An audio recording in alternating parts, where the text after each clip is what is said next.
Hi everyone, it's Oliver Harper here, and I'm back with Rob Hill, aka the Bad Movie Bible, to chat about Evil Dead 2. Now, Rob, your latest video on boring blockbusters is on Evil Dead, so it's safe to presume you are a big fan of the series. I am, yeah, I am, and it's good timing too because I'm obviously immersed in it, having just done the video on it. But yeah, I'm not a particular horror guy. I'm a genre movie guy, and horror is a genre, so I love it. But I'm not quite as hardcore as your true horror devotees. But Evil Dead 2 in particular is that or The Shining is my favourite horror movie. I was obsessive about this movie back in the day. Now, we were originally going to do The Shining for this month, but I think we both figured out that there's two cuts of the movie, and now the most familiar one is the US cut. Yeah, I think everybody outside the UK is going to know The Shining as the US version. But in the UK, it's not necessarily that easy to get, and in the US, the UK version is, yeah, so it's got a bit complicated. And it's like over 2 hours long. I think you need 2.5 hours maybe. Yes, it's quite long. And thankfully, Evil Dead 2 is 1 hour 24, so it's a little bit more manageable for me and Rob to stay focused. So, folks, you can enjoy this podcast by itself, but you can sync it up with your own copy of the film, either on Blu-ray or NTSC DVD. Now, if you start the film from the Rosebud opening logo and press play now.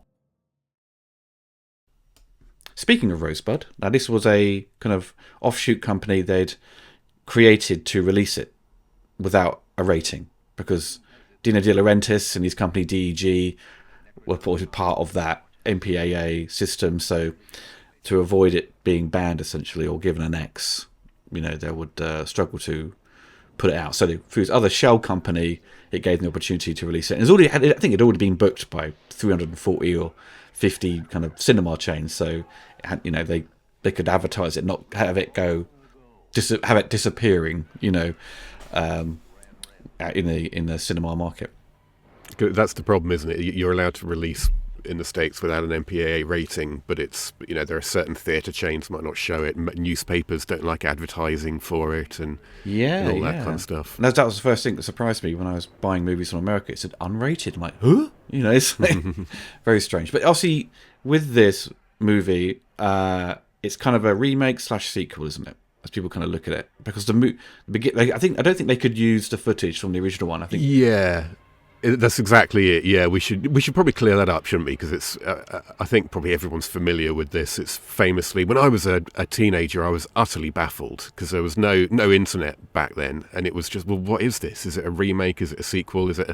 And I think it's slightly confusing because I think this is meant to be a flashback to the first movie, isn't it? What we're watching now, but confusing. Or at least that's what Bruce Campbell says when he tries to explain this in one of the many documentaries, that this is meant to be a flashback to the first movie. But it's new footage because they couldn't get the rights to the footage to the original movie. But what's so baffling is it's only two people in the car. It's not a flashback. It's a completely different setup. This isn't what happens in the first movie. It's all slightly different. Yeah.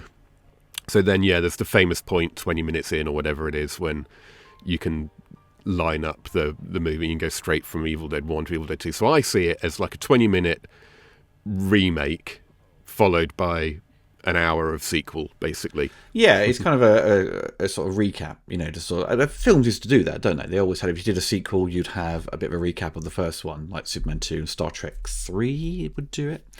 But they're kind of like part of the credit system, this is like the opening credits. This is just like it's a condensed version of it, and you don't have the book being burnt at the end and missing characters, and it's just a sort of set it up without the use of the original footage. And I think it's kind of okay. It gives her that really crappy necklace, which is like looks like it's come out of a cracker, Christmas cracker. It's very cheap, And their hair's quite dodgy there. It looks like it's, even though it's not extensions, it's like they've stuck a big like broom on the back of her hair. It looks like a Gollum wig from like the Jewish savior figure. I always thought that about her hair.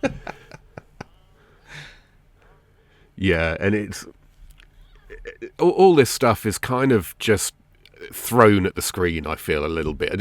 If there's a flaw with this movie, I think it's probably the first sort of 5-10 minutes. Yeah. Because it feels like we're just having all this thrown at us in a hurry because Sam Raimi just wants to get to the violence and the gore, which is understandable. I get that. I was very confused as a kid because I had seen Army of Darkness first, and that wasn't called Evil Dead 3. It was only, I think, some of the later VHS releases, maybe the Blu-ray, they'll kind of highlight it as Evil Dead 3 in other territories. But so I saw this first, and then my sister, her boyfriend at the time, he had an ex-rental copy of Evil Dead 2. And on the front cover, it's got the great Graham Humphreys UK quad poster design. It's kind of fit within this kind of VHS design because it's one of the greatest posters. Yeah, it really is. The US poster is pretty appalling, which is basically a black with a skull, which is what I'm using as my sort of Zoom call background. But I thought, what's this Evil Dead 2? Because the guy looks familiar. He's got a chainsaw. And we watched it. Oh my god, it's actually the one before it. And it was like, yes, made it a lot more. Made the beginning of Army of Darkness make it a lot more sense. You know. Yeah.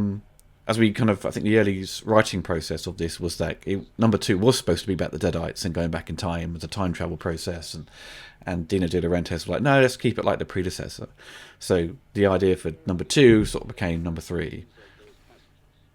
Yeah, and I think as well, Sam Raimi was. I meant to look into this actually, but I think he was sort of at a bit of a low ebb. Prior to this, because immediately after Evil Dead they wanted a sequel, and there was pressure to make a sequel, and Raimi was like, no, I'm going to go on and be a proper filmmaker now, because he wasn't particularly interested in horror. No, neither him nor Bruce Campbell had any real interest in horror prior to making it. They made a horror movie because that's what you did, you know, when you were starting out. You made money, and it was easy to do. But yeah, this sequel was sort of ended up being a saviour, really, I think, for Raimi's career, because he'd, expecting to go on to great things and didn't initially, and then sort of, I think, retreated back to Evil Dead for safety reasons.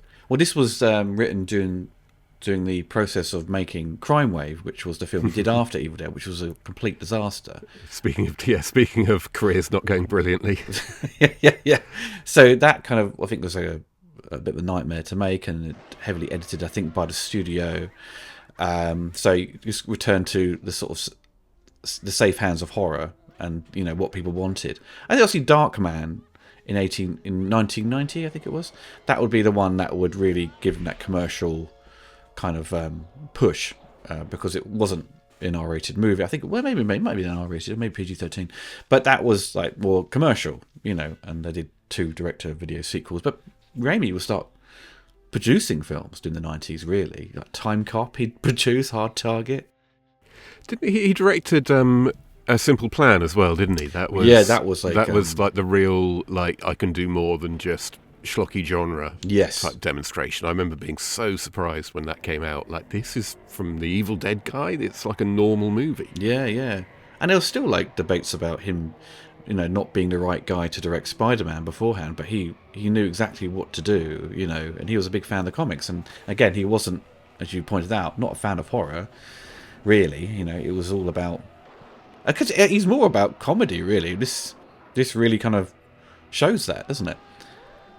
So that's where you could join it, wasn't it? Like Evil Dead 1. But it still wouldn't make sense, though, because you'd still be like missing, like, references to his girlfriend from earlier wouldn't make sense. You know what I mean? Yeah. There'd be no one in the basement. There would be no dead body in the basement. What surprised me rewatching them recently, because I hadn't seen the first one for quite a while. I was never as big a fan of the first one as I was Evil Dead 2 and Army of Darkness. Watching it again recently for the first time in about a decade, first of all, it's an absolute masterpiece. I don't know why I didn't think it was as good as the second and third. I think it's probably objectively the best of the 3. But what was really surprising is there's virtually no humour whatsoever in it. I remember it being much less funny, but I don't remember it being effectively it's more serious than a movie like Nightmare on Elm Street is. Oh yeah. And this is the comedy take on it, obviously. And I think a lot of that comes from Scott Spiegel, who was Raimi's friend from back in the day and co-wrote this with him. He wasn't involved directly with the first one, but he co-wrote this one. And he's the one who's the hardcore Three Stooges fan, even more so than Raimi, apparently. So I think that's where the humour comes from. Bruce's face there. It's just like, you can never take Bruce seriously, can you? You know, even when he tries. It's not a fair point. It's just his delivery always is always a bit hammy on purpose. I don't know why. Yeah. I've been rewatching Ash vs Evil Dead as well recently, and it's like every now and again they make him do something serious, and you're just waiting for the joke that undercuts it and means he doesn't really care after all. And when it doesn't come, it's always so strange. There's little bits coming up where it's so far it's a little bit kind of, you know, humorous, just down to how Bruce acts in this. But the bit when he looks around, he's very clever actually, where the camera pans all the way around with what his point of view, which gives you a great idea of the geography of the location. And then he looks at the car, then looks back and it cuts, but it's the way he looks away. It's like really comical kind of like execution of the edits, you know.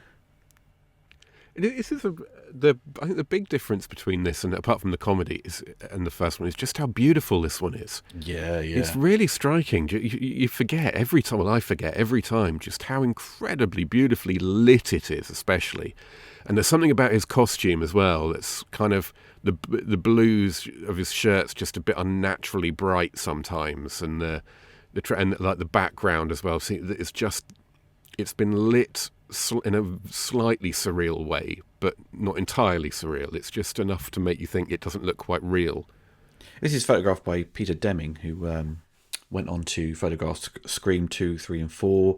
He did work with Sam Raimi again on Drag Me to Hell, which again is a great horror comedy, because I think Sam would generally use Bill Pope for Spider-Man 1, 2 and 3, Army of Darkness, and I think maybe In the Mouth of Madness, maybe someone else. Not Mass of Madness, sorry.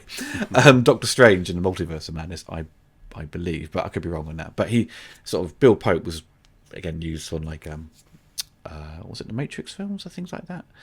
Oh, of course, yeah. What did you make of, speaking of In the Mouth of Doctor Strange's Madness, what did you make of that? Because it wasn't a brilliant. I think the script was a bit clunky and it didn't really kind of have fun with the multiverse idea. But there's a lot of great Raimi stuff in it, which exactly the Dutch angles, the crazy stuff, and it gave it a little bit of extra sort of pizzazz, and it felt like it wasn't part of the MCU kind of formula of how things should be shot, because then all of them kind of look the same. But Raimi's like, no, I'm going to do my own thing, and there's some creative stuff. Oh, the matte paintings in this, and I love when you see the bridge all like being pulled apart. He screams out, this stop motion character. It's such a great. I mean, that's the shot I used in my video when I was talking about the possible influence of the the German expressionist films of the 20s and 30s. Oh, yeah, because it really, really does have a flavour of them somehow. That like ultra real, surreal look. Really stylized.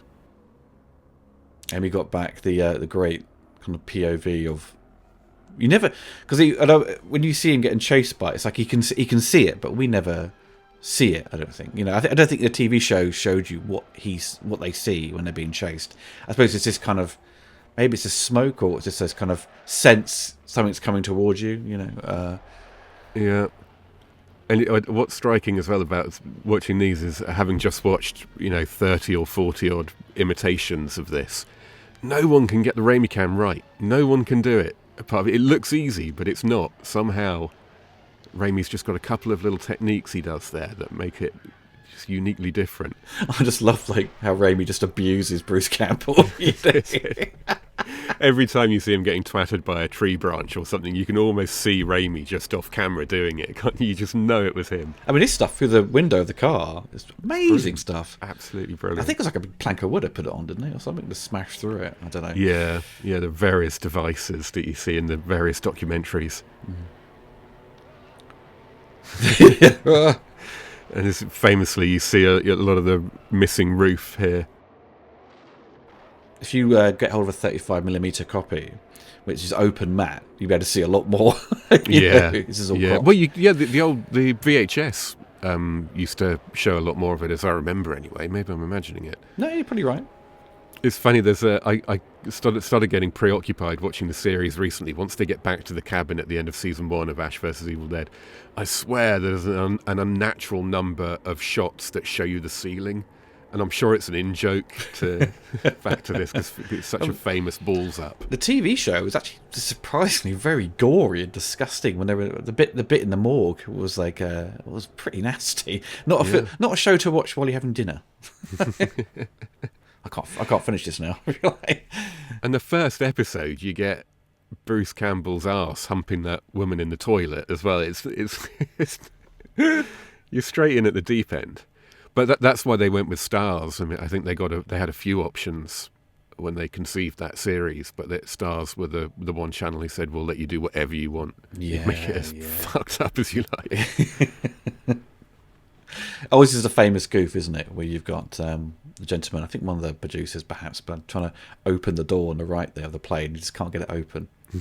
Just leave it in because it's a good take because the actors come in, do their lines right, and walk off, and they're still struggling with the door.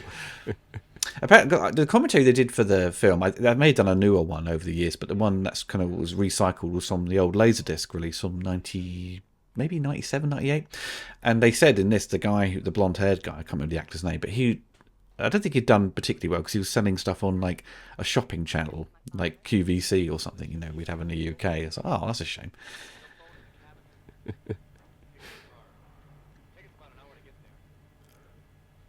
Yeah, I mean, this is it's a deviation from the first one. We actually leave the cabin to see these people, and this is a clever device because you get the same setup in all these movies. You get 5 or 6 teenagers or people in their early 20s go to the remote place, and they get picked off one by one.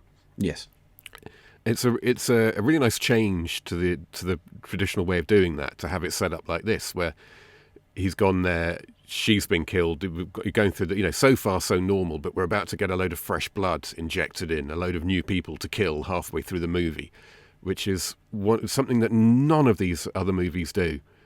Much like having a male lead, actually. That's another thing that's pretty unique about.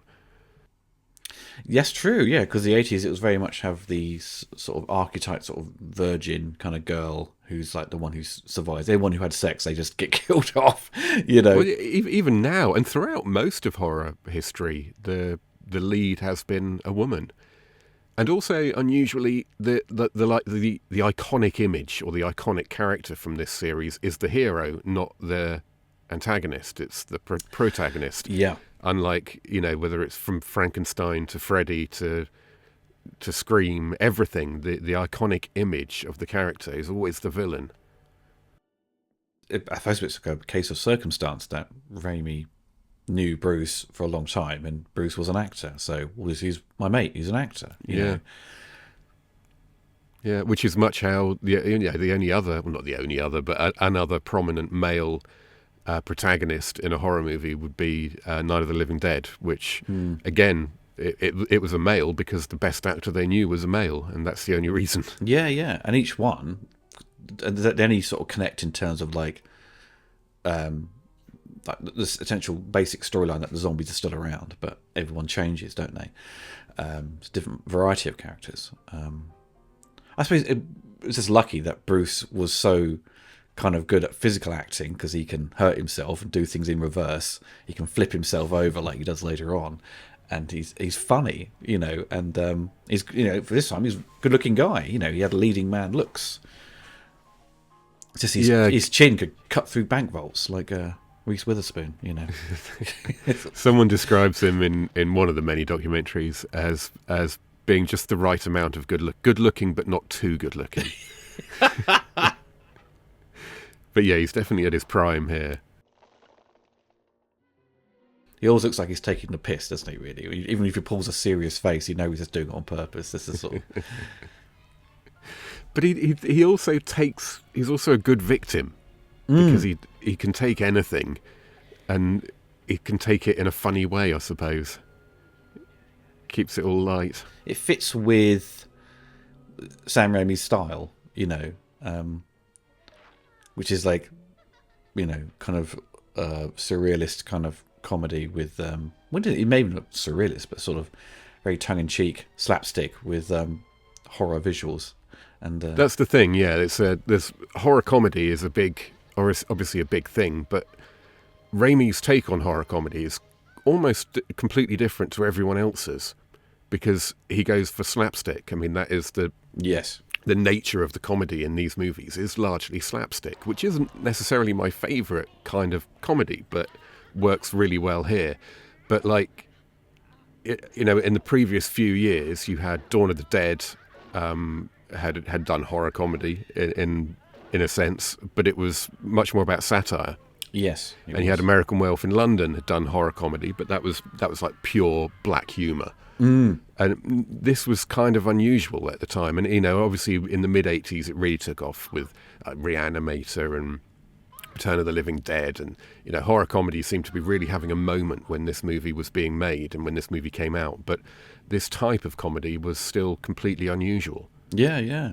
I got a little great story about, because James Cameron was a massive fan of The Evil Dead, and then he drove round to Bill Paxton's house and sort of yelled at him to get out. You got to come and see Evil Dead 2, because he was a big fan of it. So that's when James Cameron was cool, Yeah. It's just a grumpy old man. When he wasn't moaning about people. What did he say about people getting upset about noise weave or something? They should get out of their parents' basements. Complaining about film grain. Film grain, yeah. Because his transfers weren't very good for his 4K releases. Anyone who thinks that his shit-looking transfers look shit are just like basement-dwelling saddos, according to him. There's no basements in the UK. So.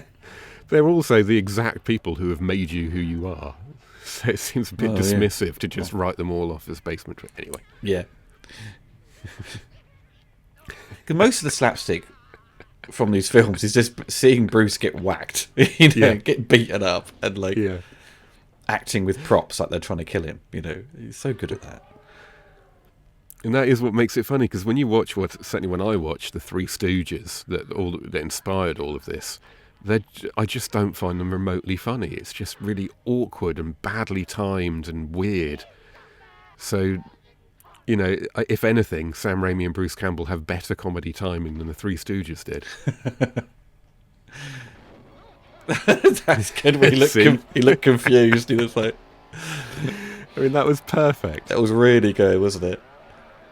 So the funny thing is, I was a bit baffled why this would be rated an X, because even though you're kind of seeing kind of this sort of stuff here, but it's especially when he cuts the head up, it cuts to a shadow.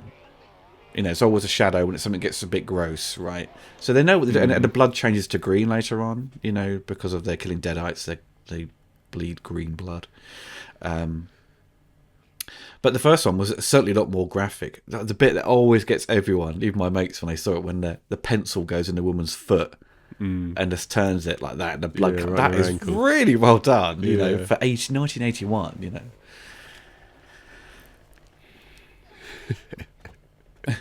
This was banned, wasn't it, in the UK? I think initially on video. I mean, Evil Dead 2 wasn't. Well, Evil Dead 2 wasn't. The first one was, I believe. Yeah, yes. The first one was till like 1990 or something. I think it was part of the Video Nasties, wasn't it? Yeah. But I thought Evil Dead 2 got caught up in that as well. I don't recall reading that. You may be right, but I don't think it was. It was disclassified in an 18, where the first one did get released by Thorn EMI, and then it got taken off, I think, and then reclassified and edited by like 50 seconds, and they put an 18 on it. But I think Sam Raimi had come over. He did come over to the UK to sort of argue his case of it being, a video nasty. And he turned up in a suit, very professional, spoke his, they all thought it would be some weirdo, but he went out there very professional. Because seeing Sam professional is always, in the behind the scenes, he's always a maniac. He's always like goofing around, but seeing him play it straight and do it. And they were quite surprised by that. Well, I'm not surprised he did it, because it was really Europe that. Because the first film wasn't released until I think it was 1983. Yes, in the right. US, aside from a single screening or whatever, or promos in 1981. But it was released in Europe throughout 1982 largely, and also in Asia, where it was also very popular. And it really did do an awful lot of business overseas. Well, it said it did about 30 million, but I think it did more than that. I think it was kind of a lot of it was kind of unaccounted for how much it made. I Yeah. think it was just, There's no way of knowing back then, is there really, for worldwide grosses? and I don't know how much Sam and his and the other production crew made money because they got a lot of investment for the first one from like doctors and dentists and stuff. Anyone they knew had money because it was first one shot over a course of a year, wasn't it, or more? But it was just shot in bits. Yeah, yeah. It was one of those classic movies where it starts off with a full crew and everything you need, and ends up with just like a guy with a camera and a bloke in front of the camera. But that was shot on 16mm, the first one. So this one's all 35mm. Big production for them. It was over close to $4 million they had budget wise. This is shot in was it North Carolina, wasn't it? It was Dino De Laurentiis' studio. I think he'd owned. Determined not to go anywhere cold because the first one was such a miserable shoot. I think everybody involved in that first shoot hated it. Everyone got ill, colds and flus and stuff. And this one, but they're dealing with the heat. It's North Carolina, so you kind of roast.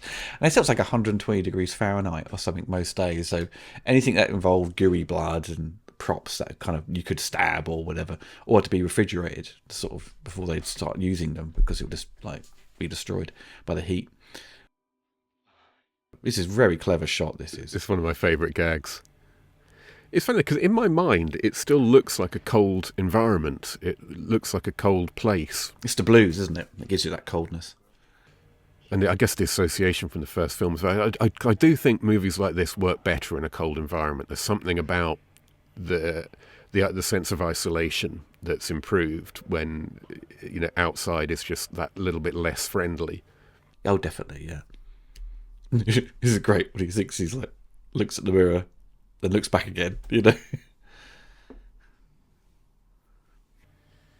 Something we don't really get so much in this movie because he has so little interaction with other characters, I suppose, Bruce or Ash, is that he is actually a complete idiot. Oh, and yeah. It's not something we really get, a full sense of until Army of Darkness. Have you noticed there's a continuity gap there with his shirt? It's got green slime on him. Yeah, there's so much of that in this movie. But again, the lighting of that shot is just beautiful to me. It is, isn't it? Absolutely beautiful.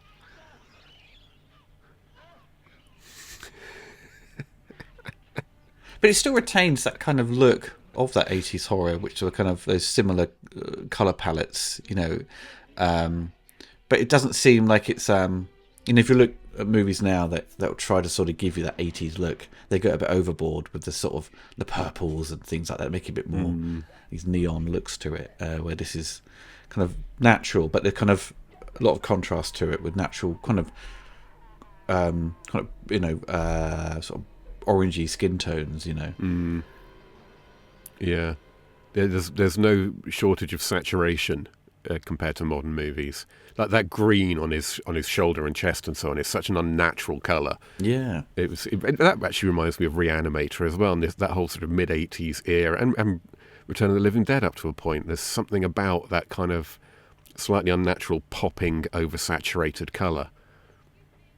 It's definitely there to sort of highlight all the gore, isn't it? Really, you couldn't. This film just wouldn't work in a sort of muted colour palette. No, and it's slightly cartoonish as well. There's it is slightly unnatural. Like, is that a location or is that a set? That I'm not even. It's definitely a location. It is a location because it looks like it could be a set. I suppose how much you sort of light the background. Exactly, the trees are so unnaturally lit that it. That's a great shot of the bridge all crumbled up. Yeah, there's some good miniatures in this, and some nice matte paintings. And stop motion too. Oh, great, Baba Joe. Not the greatest spit that wasn't, was it? No, chewing tobacco or something. And she was like, what is the story here with these two? I've never understood why are they together? He's punching way above his weight. Way above. I love this bit because he looks into the car and sees her luggage. He goes, "Yeah, sure." And then he doesn't realise this massive big crate on the boot. Because I think he popped up in Darkman. I'm not sure if he had a minor cameo in the Spider-Man films, but we know Sam. Yeah, he's like their go-to, like, sort of hick guy, basically, isn't he? I think. Yeah, definitely. And also Sarah Berry there. Well, he's called Dan Hicks, so he's got the Hicks in there. There you go. Sarah Berry was actually cast originally as Bobby Joe. The lead actress here was originally cast as, and they kind of seem like a more viable couple somehow. I don't know. Oh, Hicks turned up in obviously I mentioned Darkman, but he did have a cameo in Spider-Man 2. Yeah. He was in My Name Is Bruce, which wasn't a great film. No, but it is what it is, isn't it? Yeah. There's a whole family of those ultra self-aware Bruce Campbell movies in my mind that are all kind of the same. He was very good at playing Elvis, though, Bruce Campbell. Yeah. Bubba Hotep. Yeah. He flips himself. It's and brilliant. over he goes. Oh, that's so good.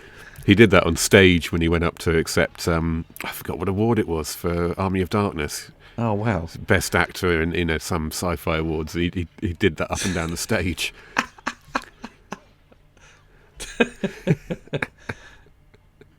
It's just the little voice it's making. It's the best hand acting ever. I totally believe that hand is possessed. Do you do? Don't you?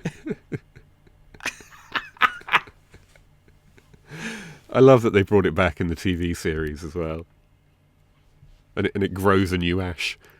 As I watched Army of Darkness first, and then this one, it was.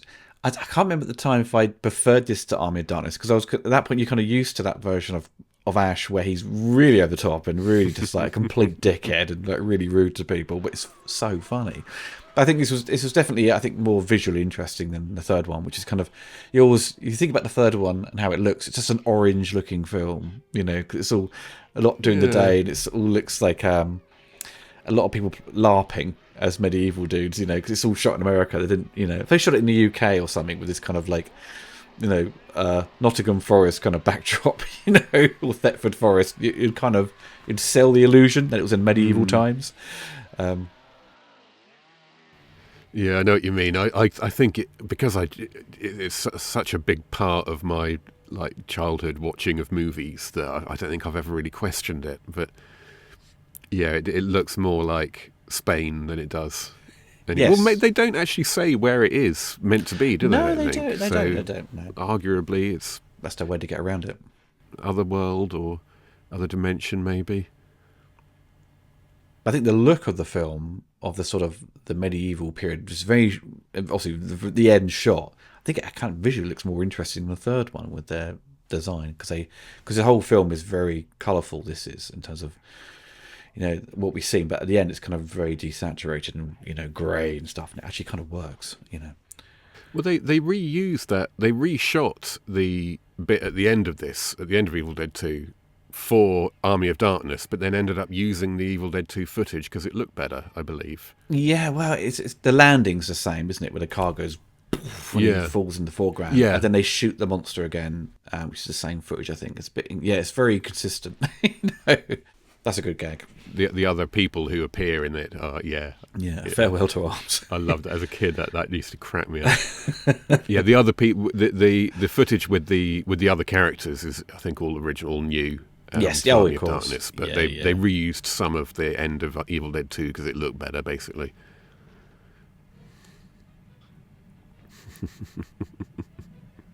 I think, because it was still Dino producing the third one, so there shouldn't be an issue with using the footage, right? I don't know. Yeah. Yeah, I think the plan was to do it sort of bigger and better, but it just didn't work out. Because they had a lot more problems on Army of Darkness than they did on this. It's normally the other way round, but Army of Darkness is the one no one made any money on, and it just kept going forever and ever and ever to finish it. It had like multiple cuts, didn't it? So US cut, European cut, work print, I think there was. I was very confused because when I saw the US cut of Army of Darkness, I was like, There's like new bits in it, but the ending's different, Because I always grew up with the ending where he goes too far in the future and it's all destroyed. And he's like, I slept too long. He's like, But then you see the other one. He goes back to S-Mart, and it's so funny. It's like a shotgun with like endless amounts of bullets in it. Like, bam, bam, bam, bam, bam, taken out. She's jumping off trampolines and stuff. It's so funny. So that's what would you want? A depressing ending or like a funny one? So I don't know. I think there's more weight to the depressing ending because the funny one, it doesn't give you anything new, does it? It's all stuff you've seen before in terms of the gags and the set pieces and so on. But, and again, it highlights how stupid Ash is. You know. I love how pleased with himself he is for shooting it. Gotcha, you little sucker. It's ridiculous, isn't it? I don't know how this scene, this stuff, it isn't scary, you know. It's just like ludicrous, and it all goes back in again, you know. But it goes all like black as he gets sucked back in. Yeah, there's nothing in this movie that I'd be worried about showing a child, to be honest. It's not. They'll find it funny. Not like the first one, which does have some. I mean, that the tree rape in the first one is fairly full on, to be honest. It's that last shot, which, according to the actress, allegedly Raimi did in post production that she wasn't party to. But there's that final shot of the tree rape scene that kind of shows a branch shooting out at the very exposed woman between her legs. Yeah. I suppose there's little bits with like heads falling off in this, which could be a bit much for a child. But but I mean, they've probably most kids who would want to see this would have seen things that are far more harsh by that point. Exactly. Yeah, gore and violence, in my experience, isn't something that kids are worried about these days. It isn't something that affects them. Like a scary character rushing at the camera or the victim or whatever, that can scare them. And there's certain things that are just inappropriate, frankly, I think, like the rape scene and so on. But, there's nothing really, there's no, the demons in this aren't particularly scary as such, are they? They're not. They're just funny, aren't they? Especially with Ted Raimi as, her mother. Henrietta, yeah. Just going, laughing down, under in the basement, He really does a good job, Ted Raimi, in this. He properly sells it. And he's great in the Spider-Man films as well. The third one, he's just, I think it's the third, maybe the second one, he really nails it. This is a really nicely staged little bit, but it has always baffled me how he gets jumped here. I know. How can he not see the person coming when they come flying through the door? It's just deployed as a very cheap jump scare, and when it kind of works that way, I think it doesn't matter if it's cheap or not, as long as it kind of works. And I think there's quite a few now. I suppose that will probably make kids jump, wouldn't it? So just to sort of get them.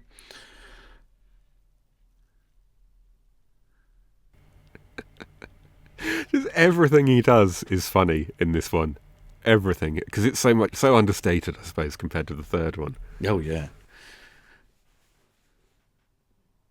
The third one, he's just got some fantastic lines, isn't he? That's sort of, yo, she bitch, let's go.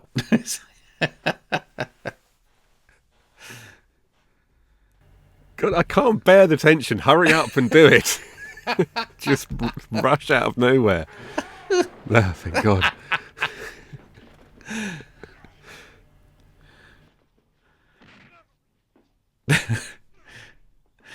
It's got this great sound effects, the classic punch sound effect from must be like westerns, and when the Henrietta turns into that monster, it sort of makes like a chimp sound effect, sort of, I smell your soul, Yeah, it's kind of like the stop motion effect on Henrietta kind of lets the film down, I think, like in terms of its visuals, because it's generally pretty consistent throughout, for its low budget nature, but when it sort of morphs its head, it looks different to the final prosthetic. So you're right, yeah. That's a classic, like, back then we didn't really question things quite so much type of situation that it sort of becomes a sort of clumsy Clash of the Titans battle, with Ash versus this kind of this bird-like thing. Everybody. First thing they do when they meet Ash is beat up on him somehow. Yeah, yeah. Just don't listen to him. You got the wrong guy. This is hard. I hate the fall down as well. It looks so painful. It's about the only thing that I think was done by a stuntman of all these like moments of cruelty that Bruce Campbell's subjected to. This throwing down the stairs apparently wasn't actually him. Because he gets, yeah, he sort of falls down those steps twice, doesn't he? Because when Henrietta grabs his legs from under the steps, he just flies forward. Which is the one where he breaks? Oh, it isn't this one where he breaks them. No. Oh, yeah, it is. When he hits the floor.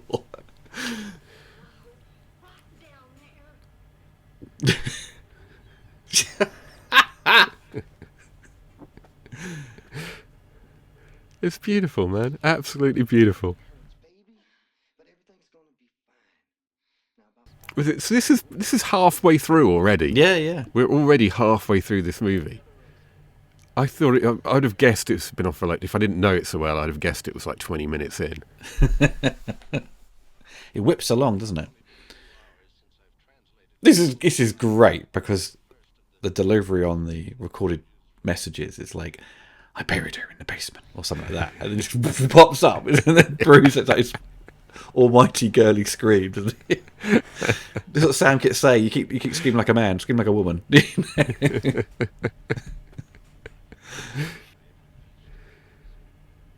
So this is all here when they come back in the series, isn't it? I've often sort of tried to figure out how that works. 'Cause this cabin was just left abandoned and has remained untouched over the 30 years between now and the start of the series. Yeah, Because like the skull is still in the vice, isn't it? In the tool shed. yes, it was. Yeah, because I can't try. I've not seen it for a couple of years now, but the cellar. That's it, not the basement. His face. Brilliant. And Ted Raimi, go! He's so good. Have you ever heard? It's an album called Nine Deadly Venoms by Depth Charge, who I think it's actually a guy, not a band.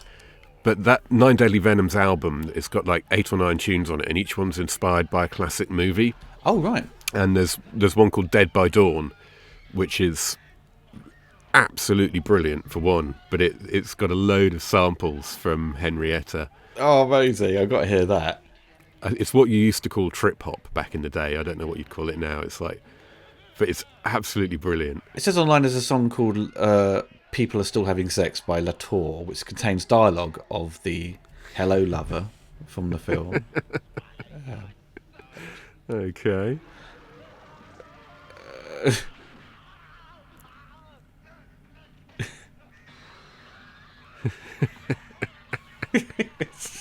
That's a hand puppet in it, you know. It's a bit like how Zippy was operated on Rainbow. Yeah. You know? It's so unhinged. It works for me though. I don't mind it. I love it. I mean, when he stomps on the thing and the eye flies out. That's one of the greatest moments in the film. I think it's my favourite bit. Because I don't think anyone would have expected that when I first saw this. You know. Boff.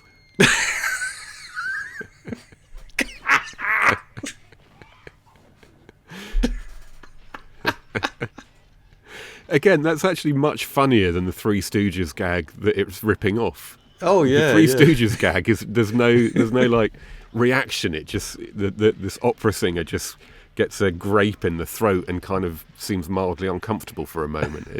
It's not sold at all like this is. Oh, this is when I was watching it the other day. I just can't remind myself that when Ash tells him what's out there, you know, and it's like he's very Shatner in it. It's his delivery because he's like she's forgotten his lines, so he's got to do loads of dramatic pauses. And in the commentary, Bruce is like, "Oh, it just goes full Shatner here." And I was like, "Oh, okay." Here, this is it.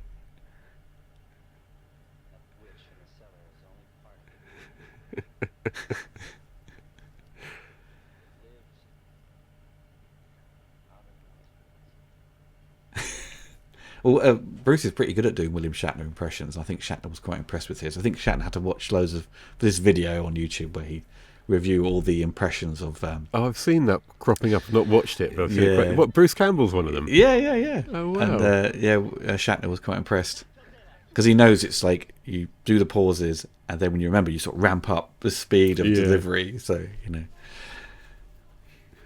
I love the Ace Ventura one as well. The one that Jim Carrey. That is Jim Shatner. Carrey. I don't think Shatner liked that, but this is Shatner. It's taking the piss a bit, isn't it? Yeah.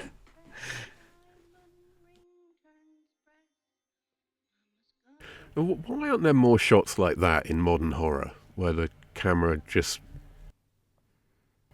Tracks in. slowly tracks and pans around? And I didn't think an awful lot of Evil Dead Rise, to be honest. Watching that fairly recently. Oh yeah, the sequel to the other remake they did. Well, it's kind of a reboot, I think. I think Evil Dead was kind of a remake, and then Evil Dead Rise is it's different. Oh, okay. I thought it was just another continuation of the. Oh, maybe it is. I don't know, but it's a completely different setup. It's a different type of movie. It's played straight, isn't it? It's not played comedy. Yeah, played straight. Yeah, I watched the. No, I didn't. Oh, look at that! I love that bit. It's like a spitting image puppet of Boris Johnson in it, or something. I always thought that's a really good bit of makeup effect, because it looks so much like the actor does. Yeah, but just more extreme. They've just like really distorted his features and overdone them. When he flies towards, he's like he's sort of like, where is it? When he flies towards it, so well, he does the weird hover fly thing, yeah. like the witch from the Wizard of Oz. That's freaky as hell, though. Yeah.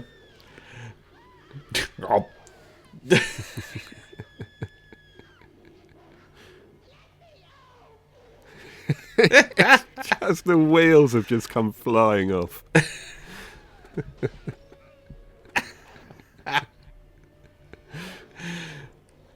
What the hell? Run, Ash, run. That is proper heavy dialogue, that is, and delivery. That shot a moment ago when the camera zooms in on her just before this guy comes, and she says, "That thing in the cellar is not my mother." Yeah. That's one of the greatest little line deliveries in the movies. Because the Graham Humphreys poster for Evil Dead 2 features her as a deadite, like going, right, on the opposite side of Ash. But she doesn't become one, and they were... Yeah, good point, yeah. And Sam and that, I think, said in the commentary that it would have been good for her to have transformed into something, Because Baba Joel, she has the tree, a remake of the tree rape essentially in this, but they just wrap her up and she's just dragged into a tree trunk, doesn't she? Yeah, it's much more low key. Oh yeah. So that poster you mentioned is of her kind of going, ah. There's such a great bit in Spaced, which I'd forgotten about until doing this video recently, when Tim is getting Daisy's scaring Tim, and he just goes, "Oh, stop it!" And he does exactly that pose right in front of the poster. It's a lovely little tribute. It's interesting because I think during that 80s period, younger filmmakers loved the style of Sam Raimi, and you'd see that with Edgar Wright. He loved the style of Sam Raimi, and then people like the style of Edgar Wright, and then this sort of each kind of filmmaker that comes along is quite young, get influenced by the younger generation of filmmakers, and it sort of carries on. But it's like when Tarantino became popular, people want to do something like what he did. Exactly. I think he's harder to sort of replicate. I think Tarantino. I think Raimi, just with Raimi's style, where it's a lot of Dutch angles and POVs and sort of charging towards people, and that sort of snappy editing that kind of gives it that energy. Twisting crash zooms. That's his kind of, which he's basically doing now. Because this film was released in mono, there was no Dolby stereo to it at the time, also just down to cost of encoding it. But when I got the blood red laserdisc, the whole laserdisc is red, And people always oversold it, say it was like really expensive, but they made quite a lot of copies. I got mine for like 40 quid, but that was in mono, and I was like, oh, that's a bit disappointing. But it's also, you get the original how it's supposed to sound, but when you came out on DVD with this kind of new remix sound, that little moment was kind of like the best use of surround sound, because you go whoop, whoop, into different speakers. This bit I love here, where you sort of see the door, it opens up slowly, and that sort of, again, stock sound effects of World War II bombs going off. Which there's Bond films were always just pinching sounds on this sort of library of World War II films.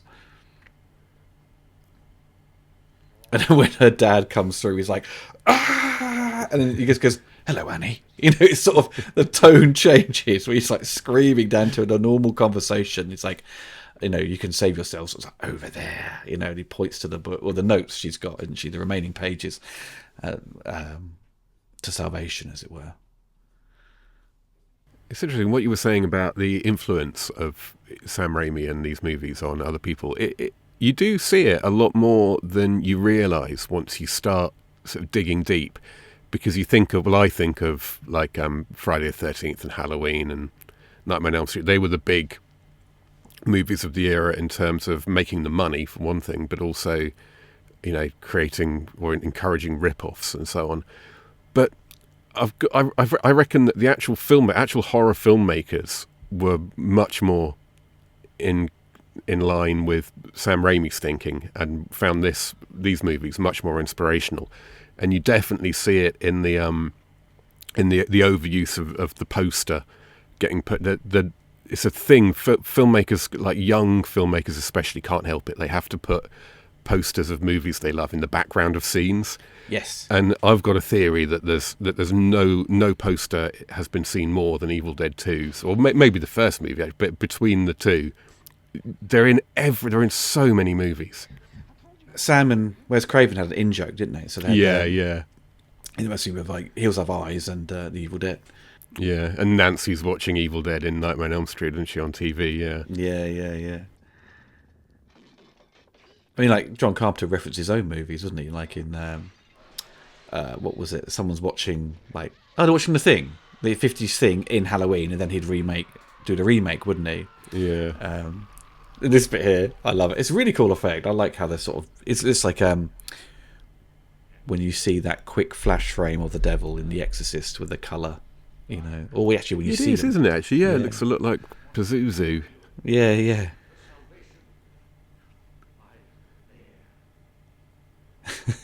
It's like a little effect I'd have in like the TV show Nightmare or something.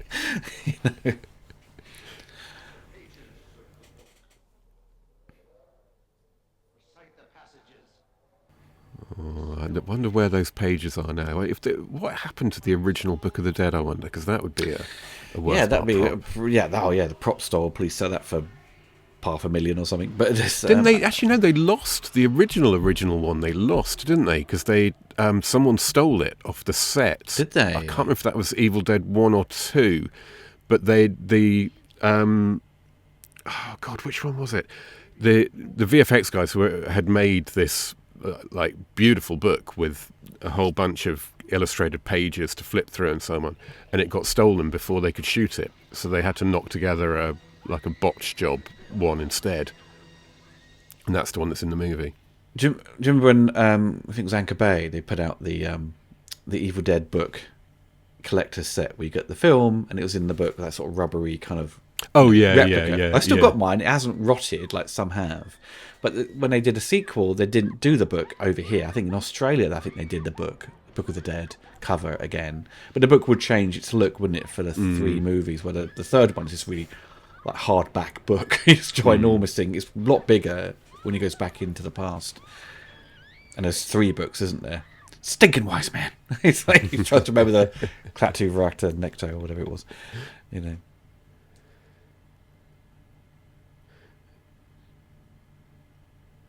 it's all the Book of the Dead stuff is lifted from what's his name, isn't it? The American horror author who's, I have to go blank on someone's name every commentary. God, what's his name?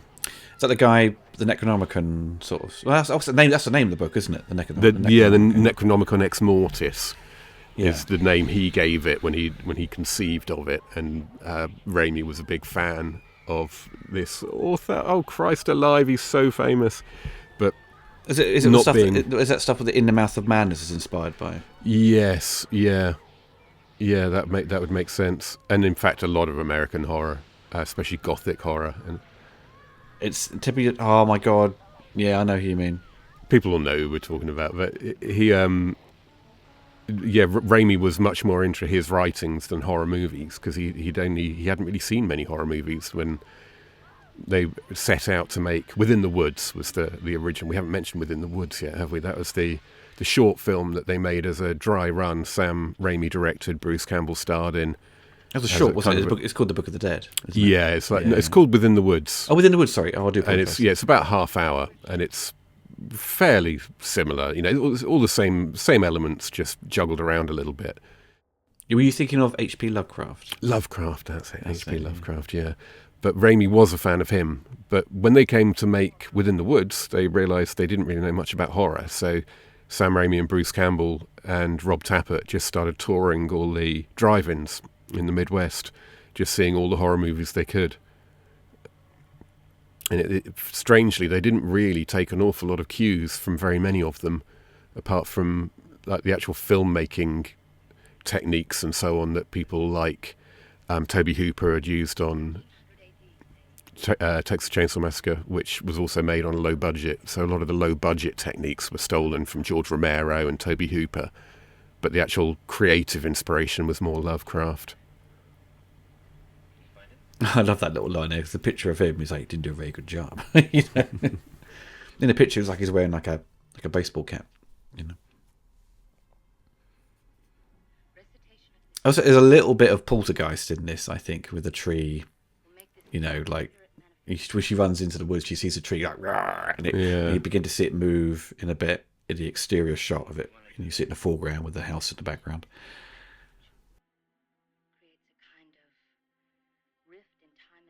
What did Sarah Berry go on to? Don't think I know her from anything really. Yeah, I know. It doesn't seem familiar. No, she's not. She's nothing on. Isn't much online. Let's double check. Oh God, she was an onlooker in Chud 2. That's her only other acting role. She must make quite a bit from these. Maybe she didn't want to go into acting. You know, sort of moved away from it. You know, but she probably turns up to these Comic-Con events or horror events. You know, with people autograph chasers.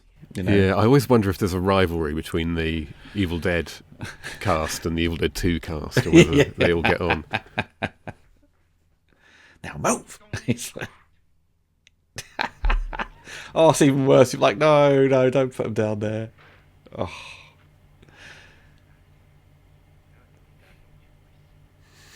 His face is just brilliant. He's definitely got that sort of hick look to him, hasn't he? It fits him well. Blue collar schlub, you know. Oh, I tell you what I need to do. I need to... their cabin there is much bigger than the one I work in, but I really need to dress the exterior of my cabin to look like that one. That'd be great, man. Why didn't I think of that before? You've got to have some sort of swing outside there, haven't you? You know, and border up the windows with wood. I always remember that swing is as far as the last time I set out to watch the first Evil Dead must have been like 20 or 30 years ago, and I was on my own late at night, and I was thinking, I'll be fine. I've seen this far. I got as far as that swing stopping, and actually I think I'll watch this another time. I'm not sure I'm quite as brave as I thought. I'll watch it during the day. You know? Yeah, you sort of forget how the first one is pretty scary still compared to the sequels. I mean, I don't find... It's really hard to remember if I found this scary at the time when I saw it, because it must have been in my early teens, because I was unaware of it. You know, I was familiar with Army of Darkness. So this must have been like 93, 94 I saw this then.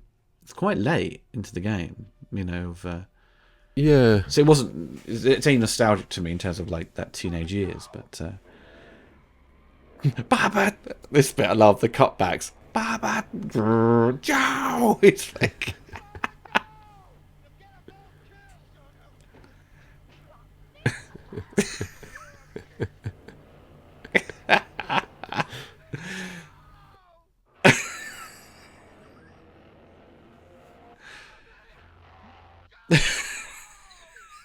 it's such great editing. I love it. It really is intense. It really develops attention, the editing, beautifully. Yeah, it was. I think I was a little bit late to it as well. I certainly didn't see it in 1987, or like immediately afterwards. Yeah, it must have been. It must have been early 90s.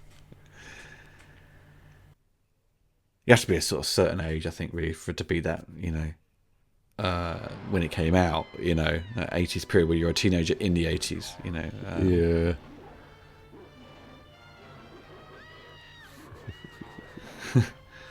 Stroke Bob Briggs.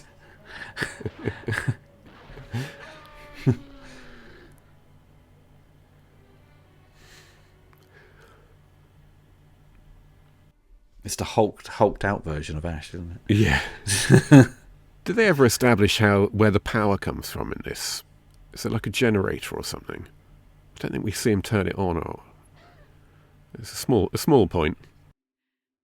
We goes into um the basement, whatever. You just see like, you see a bit of it's like steam coming out, and it's got like, you see the pressure. I think that's kind of where the gas is, but that's kind of it. There's nothing to do with the building hasn't been powered up by the evil presence.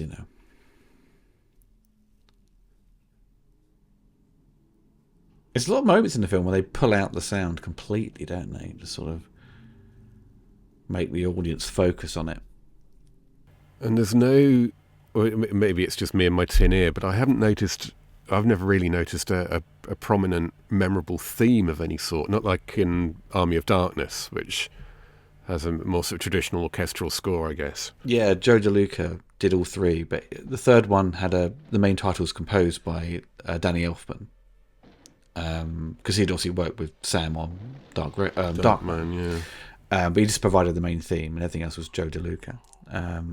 But this has that sort of, at the beginning, it's got that dun dun dun dun dun dun, and it sort of starts, and it's got a little flourish of these kind of synthesizer kind of sound effects, but then it doesn't really ramp up until this kind of act, the final act, really, of music.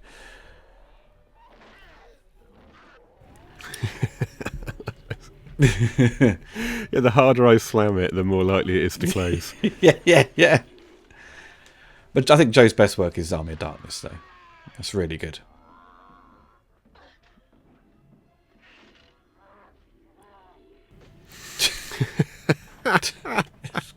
Confused by the door. Look at the colour there. She's a good screamer, Yeah, I think she had to scream as part of her audition, actually, which would make sense for Sam Raimi. In my mind, anyone auditioning for Sam Raimi should have to scream.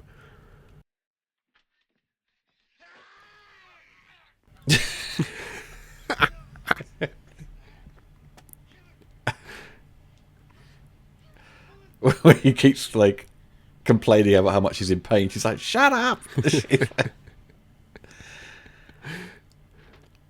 I need my Kandarian dagger back.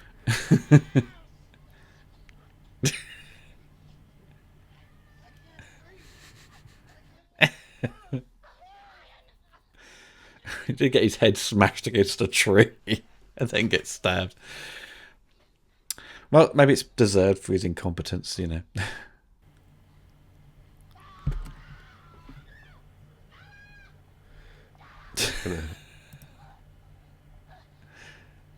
Have a little look and see what else he's done, because like you say, he's popped up in he's in Intruder as well as Scott Spiegel's. Have you ever seen that? Actually, that's a really good movie. I've not seen that, no. Scott Spiegel's directed, who co-wrote this, a few movies, and they're generally worth checking out. He did From Dusk Till Dawn 2 as well. He did, yeah, and he gets which has got a lot of Evil Dead references. He gets a cameo in Spider-Man too, doesn't he? He gets the pizza stolen. Because his pizza's stolen.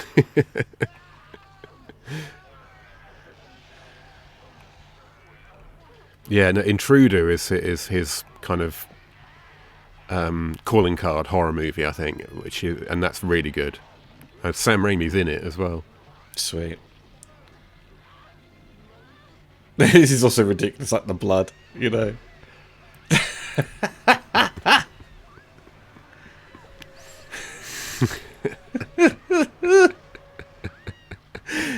It's just like you couldn't, like, in the ratings board, you just be like, well, this isn't like scary. It's just ridiculous. You couldn't, you know, be shocked by that. I don't think. I think they pissed off the MPAA with the first film, didn't they? I believe, and kind of think that they were out to get them after that. It's a bit like you and YouTube, isn't it? Yeah, basically. This video's inappropriate. Meh. I'm sorry. There's like channels out there aimed at kids where they're all swearing in it. You know. Oh, don't get me started, Ollie. Don't get me started.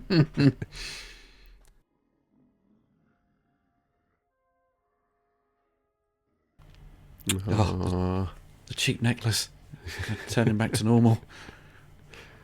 Oh, true love. Because you can't. They said you can't see through those contact lenses. You know, you're practically blind. And the first one, they're really kind of thick, kind of lenses where trying to put them in your eye would really hurt. You know. Oh, that feeling! I couldn't wear them. No.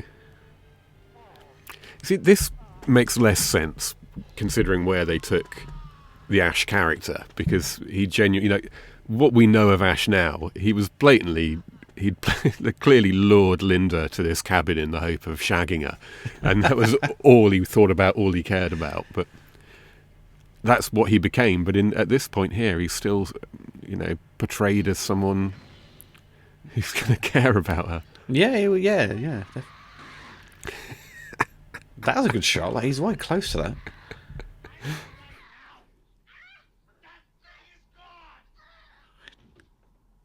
I think the tape recorder there is the only remaining sort of prop, I think, from the first one they bring back.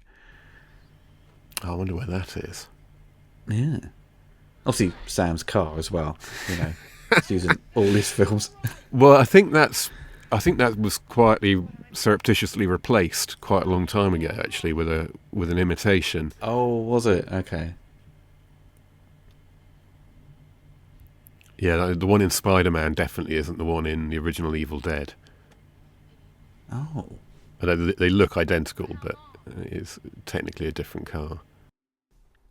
It's interesting, yeah, they don't really explore that much his possession, because he's still inside him, this evil, isn't it?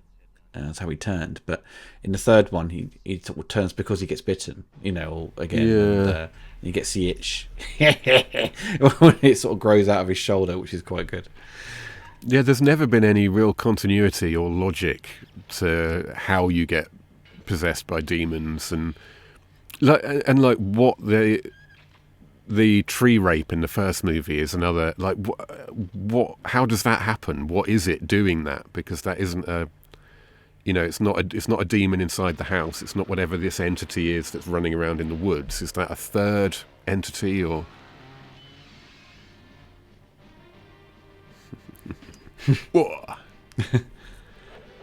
Oh, it's the coolest moment of Bruce Campbell, isn't it? Groovy. All together now? yeah. Groovy. They just hold on him a little bit too long. When they make it, when he puts his arm in the chainsaw, it's like thump, sort of sound effect. Gives it a little bit of humour. And that sound effect's been stolen by there's a bunch of Japanese movies where girls have chainsaws on that, and there's even a moment in one of them where one of them like leaps through the air and catches it on a stump in midair, and it's exactly the same sound effect.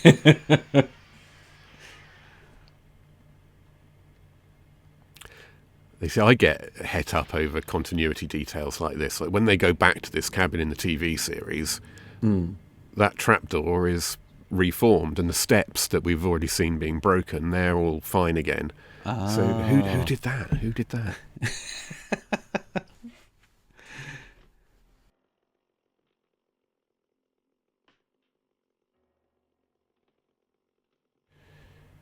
Yeah, I wouldn't do that for any pages.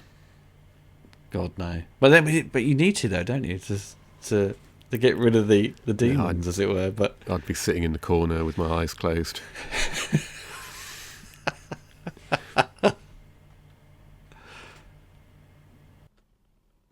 because the first one had a great moment where the camera's above him, isn't it? And he goes past the floorboards, that thump, thump sound effect it makes. His little.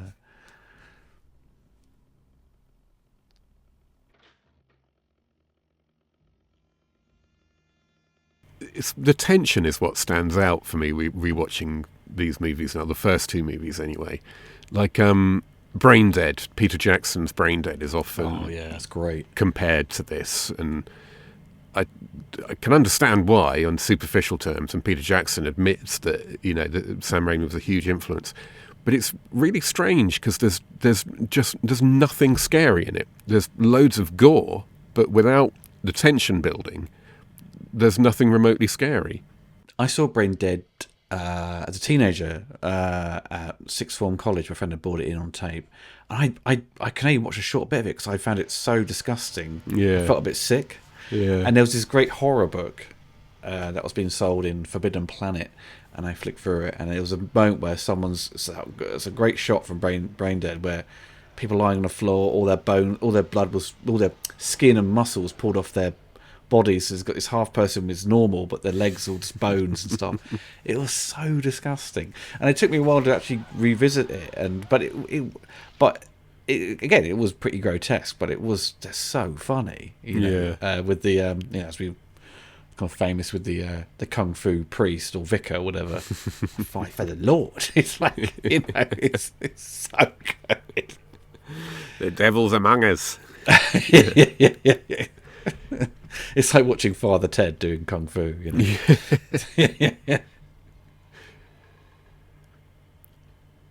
But it doesn't maybe get the respect it deserves, this one. I mean, the first one probably does, but I think people generally see this one as more of a comedy, because it is. But it is also really effective in ratcheting up tension. I think when people talk about Evil Dead and reference it, it's number 2, I think. Well, is it? Because I think this might be one of those oddities of Britain and America seeing things slightly differently. When I was younger, everyone loved Evil Dead. It was huge, but it was Evil Dead 2. The first movie was that was like a minor installment in the franchise. It was just there to get it going. No one really cared about it too much.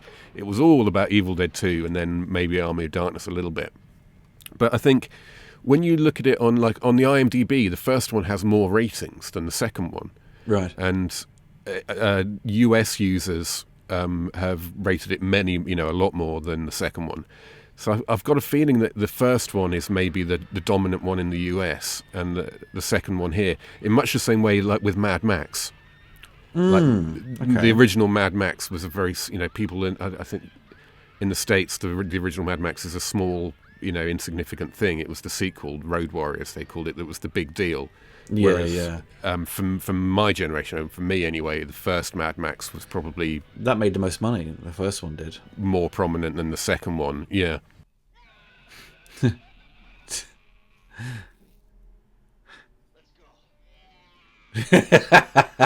Yeah! It's like...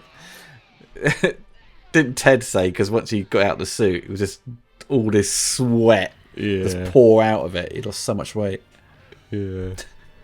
It's ripped as well, isn't it? Famously, you can see a big rip between his legs when he's spinning round and round, especially. He is the best at this kind of crazy acting, Ted Raimi. It's the chimp sound effects back.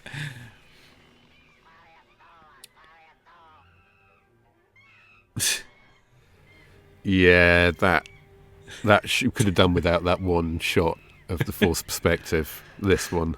That doesn't look right. Yeah.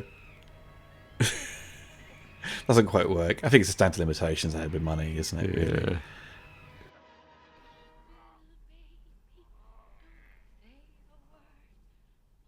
So if you think about, if you recite lines from the franchise, what would do you think people would recite the most? I'm thinking kind of more Army of Darkness. It's got the more quotable lines, isn't it? This has got groovy and swallow this and swallow your soul. Yeah. But number 3, they really ramp it up. Number 3's got more quotable lines, hasn't it? It's got the come get some, and it's got its own groovy as well. Yeah, and Boomstick and Yeah. Kmart and yo, she bitch. Let's go. The third one, when they creep up on the old lady and he stops them because it's a trick. Get an axe. Such a good line.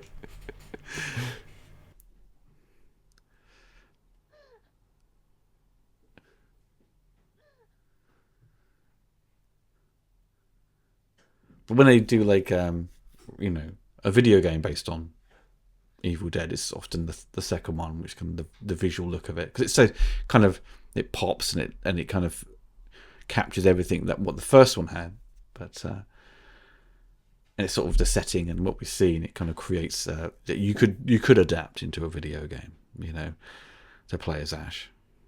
Yeah. I remember when the first one came out. Maybe it wasn't the first one, but I can't even remember what it was called. But you were allowed to play as Ash, and you had a chainsaw, and it was. I remember being so excited about that. That was a rare video game that got me up and running.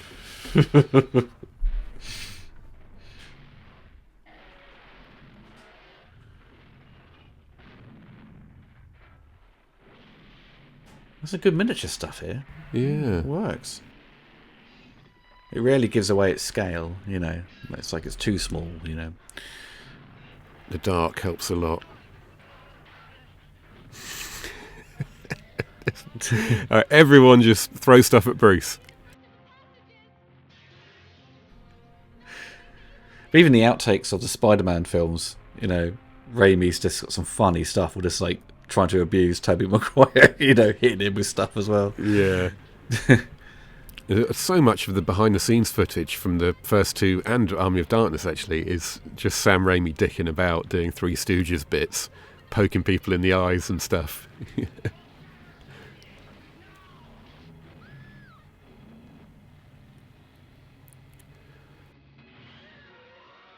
But Sam always wears like a proper suit now. We're just directing like Hitchcock. He dresses really smart. And Christopher Nolan does it as well, Don't see him in casual wear, Yeah, so does the guy who made Birdemic.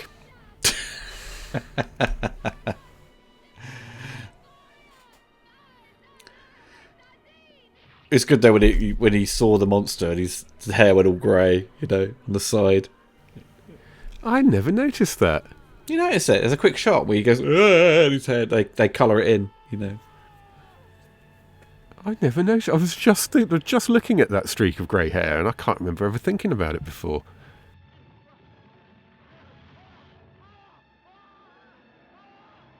Again, it did remind me slightly of Poltergeist when the face comes through the door, and it's like in the film where you see it come through and that sort of dimension. It's a much better ending than the first one. Much bigger, more substantial ending. It's all throwing in against essentially what they originally planned was for Bruce to go through a time warp and wake in appear at medieval times, but that would be the third one. It'd give me an excuse to go back to that idea. The Connecticut Yankee in King Arthur's Court remake, which is basically what Army of Darkness is almost exactly a Connecticut Yankee in King Arthur's Court. That's horrible. Yeah, that's nasty. Giant baked bean monster. Get his eye. Ah.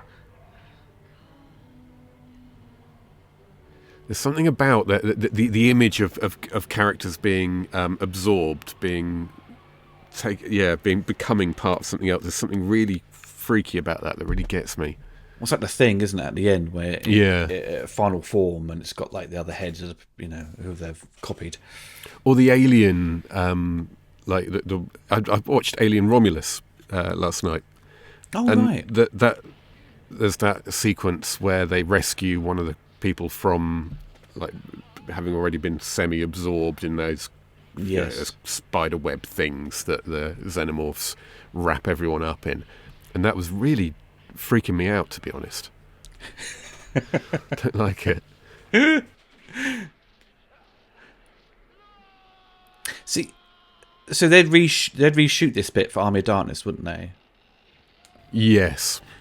Because I remember in Army of Darkness, when he's getting pulled, you can see the wires, the cables, but you don't see him in this version. Unless they've removed them, because they'd have done some sneaky. You don't see there's no visible wire on the eyeball anymore. When the eyeball flies across and gets swallowed, there used to be such an obvious, not a wire, it was a stick that they were holding it up with underneath. You can't see that anymore. Well, that's the stuff I don't mind them removing, because that's just like it was never intended to be seen, but it's just down to limitations, and so I don't mind doing that, as long as I don't add in a CGI Ash, spinning around. Yeah, a couple of Jawas doing a deal in the foreground. That's got to be stock footage, that explosion, Probably from Battlestar Galactica. Yeah. That wouldn't surprise me. I mean, obviously, Sam gets his little cameo here, doesn't he? It came from the skies, that bit, talking like a 1930s God, I forgot all about that, yeah. radio presenter, They definitely did improve the outfits for Army of Darkness, because it's like, just to quickly put this together. But it still sells it, though, and... It really does look like they're just in a quarry as well. A classic quarry, yeah.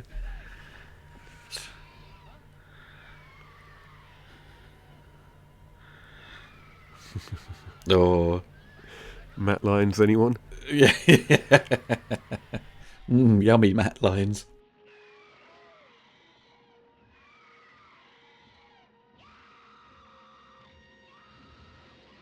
Yes.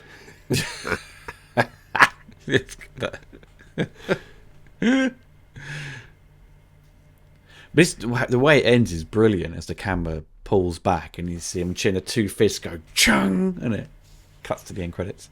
The desperation on his face as well.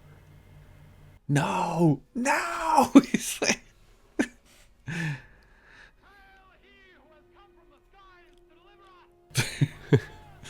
Is that his real voice then? Well, Sam could do voices, so that's... Yeah, so you can do accents, yeah.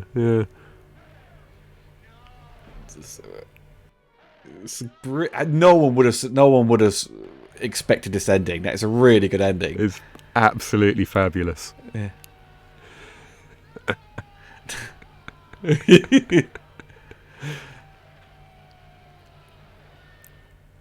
Oh, so well done. That's how you end a movie. Yeah, man. I was saying earlier about the look of the past in this. I kind of like that desaturated look, sort of really dusty and grey, where the third one is very bright. I mean, I love the photography, don't get me wrong, for the third one. Bill Pope is great stuff. But it's like the daytime stuff sort of gives it away. It just seems a bit too hot. Yeah, but I think it's obviously meant to be a contrast, isn't it, to what's gone before? So yes, it makes it is, it makes sense for it to be, and then it makes sense for them to go back to something a bit more neutral for Army of Darkness, because it was very washed out. For sure. But yeah, that kind of, yeah, those popping colours are all part of the appeal. Oh, definitely. I mean, the Evil Dead trilogy is superb. There's I think each one, there's something for everyone. People love, as you're saying earlier about the sort of rating of the first one. I think people who love their horror, they love to be scared. They don't want comedy. They love Evil Dead, the first one. But I think for the less inclined horror fanatics, they're going to love 2 and 3 because it's just wacky and funny. The third one goes full whack comedy.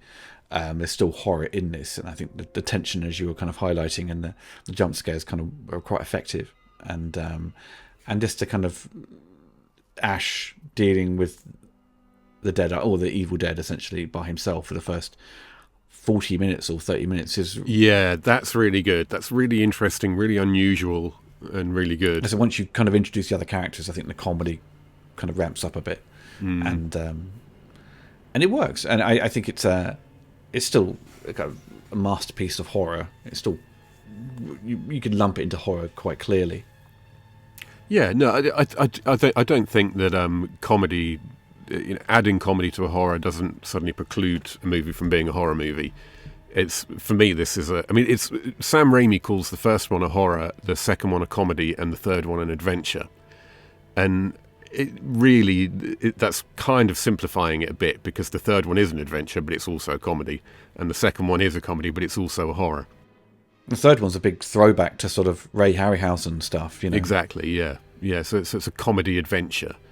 But, yeah, I don't think that it's any less... I don't think Evil Dead 2 is any less scary for the jokes, basically. Yeah.